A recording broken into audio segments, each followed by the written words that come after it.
కేంద్ర మంత్రి బండి సంజయ్‌కు ఎక్స్ వేదికగా ఆకునూరి మురళి కౌంటర్ ఇచ్చారు. అయితే తను ఎక్స్ వేదికగా రాసుకొస్తూ ఏదైతే బండి సంజయ్ రీసెంట్‌గా దేశభక్తి గురించి నేషనే నా ఫస్ట్ ప్రియారిటీ అంటూ కూడా మాట్లాడడం జరిగిందో, దానిపైన కూడా ఆకునూరి మురళి కూడా ట్విట్టర్‌లో ఒక పోస్ట్ అయితే చేయడం జరిగింది. దాంట్లో తను రాసుకొచ్చింది, దేశం పైన మాకు కూడా టన్నుల కొద్దీ భక్తి ఉంది. కానీ ఏదైతే దేశానికి సంబంధించి కూడా విద్యకు ఫస్ట్ ప్రియారిటీ ఇవ్వాలి, అదేవిధంగా యువతకు జాబ్స్ ఇవ్వాలి, అదేవిధంగా ఏదైతే విద్య కావచ్చు, జాబ్స్ కావద్దు, వైద్యంలో కావచ్చు, దేశం ఇస్తున్నటువంటి ఏవైతే ఇప్పటి వరకు దేశం ఇస్తున్నటువంటి ఫండ్స్ ఏ విధంగా ఉన్నాయో దాన్ని కూడా చూసుకోవాలి. ఇప్పటి వరకు ఉన్నటువంటి ప్రభుత్వాలు ఏ విధంగా ఇవ్వలేదు అని మాట్లాడుతున్నారో, ఏవైతే బీఆర్ఎస్ పార్టీ ఇవ్వలేదని మీరు చెప్తున్నారో, కేంద్రంలో అదేవిధంగా బీజేపీ పార్టీ ఉంది కాబట్టి బీజేపీ పార్టీ ఎందుకు విద్యకు ప్రియారిటీ ఇవ్వలేదంటూ కూడా తను ఆ ట్విట్టర్లో రాసుకురావడం జరిగింది. అయితే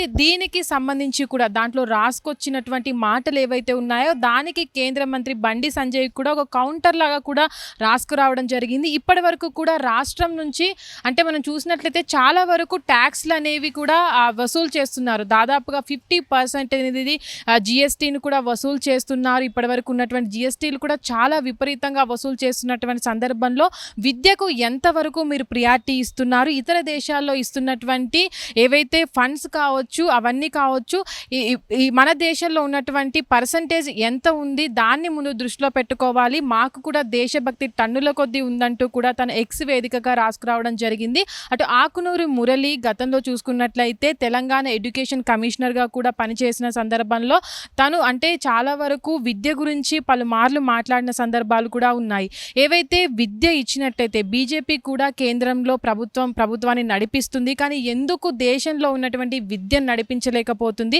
విద్య ఒకవేళ మధ్యతరగతి వారికి కావచ్చు, పేదవారికి విద్యని అందించినట్లయితే ఏవైతే ఇప్పటివరకు ఉన్నవారు జెండా కూలీలు మీకు దొరకరు అనే ఉద్దేశంతో మీరు ఈ విద్యని అందించలేకపోతున్నారా అని కూడా ఈ ఎక్స్ వేదికగా మురళి అటు ప్రశ్నించడం జరిగింది. అయితే ఈ నేపథ్యంలో అటు కేంద్ర మంత్రి మాట్లాడినటువంటి మాటలు చూసినట్లయితే దేశభక్తి అనేది ఉండాలి, దేశంలో ఉన్నటువంటి యువత కూడా ముందుకు రావాలి అటు మాట్లాడడం జరిగింది. అయితే దీనిపైన కూడా ఆకునూరి మురళి రియాక్ట్ అవుతూ కూడా ఈ విధంగా మాట్లాడారు. అంటే విద్య అటు యువతకి జాబ్స్ తీసుకురావడంలో అటు కేంద్ర ప్రభుత్వం ఏ విధంగా ముందుకు వస్తుంది, ఎంతవరకు దానికి బడ్జెట్ అనేది కేటాయిస్తుంది, రాష్ట్ర ప్రభుత్వాన్ని ప్రశ్నించడంలో అంటే ఇప్పటి వరకు కూడా కాంగ్రెస్ ప్రభుత్వం తెలంగాణ రాష్ట్రంలో ఉంది, కానీ కాంగ్రెస్ ప్రభుత్వం కూడా విద్యకు సంబంధించి ఎంతవరకు బడ్జెట్ని ఇస్తుంది అనేది కూడా ప్రశ్నించింది. ఇద్దరు దొందులుగానే ఉన్నారు, ఏమాత్రం కూడా విద్యకు ప్రియారిటీ ఇవ్వట్లేదంటూ కూడా ఆకునూరి మురళి ప్రశ్నించినటువంటి పరిస్థితిలో అటు కేంద్ర మంత్రి బండి సంజయ్ ఏ విధంగా రియాక్ట్ అవుతారు అనేది అయితే చూడాలి. హిట్ టీవీ యాప్, ఇందులో short news, live news, entertainment shows, movies, digital magazines తో పాటు మీ జిల్లా వార్తలను కూడా ఫ్రీగా చూడొచ్చు. ఇంకెందుకు ఆలస్యం, వెంటనే హిట్ టీవీ యాప్ ని డౌన్లోడ్ చేసుకుని ఫ్రీగా ఎంటర్టైన్మెంట్ పొందండి. Hit TV app, hit TV app, please download hit TV app. Hit TV app ని ఫ్రీగా డౌన్లోడ్ చేసుకుని ఎంజాయ్ చేయండి. మీకు నచ్చిన ఎంటర్టైన్మెంట్ కోసం హిట్ టీవీ యాప్ ని ఫ్రీగా డౌన్లోడ్ చేసుకుని ఎంజాయ్ చేయండి. హిట్ టీవీ యాప్ ని డౌన్లోడ్ చేసుకుని ఆస్వాదించండి, ఆశీర్వదించండి. ఇంతమంది సెలబ్రిటీలు హిట్ టీవీ యాప్ ని డౌన్లోడ్ చేసుకోండి అని చెప్తున్నారంటే ఎంత మంచి యాప్ ఆలోచించండి. అమెరికాలో చదవాలనుకునే వాళ్ళకి విశ్వసనీయమైన పేరు మన శౌర్య కన్సల్టెన్సీ.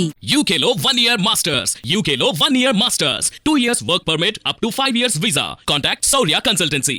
Contact 89851 89851.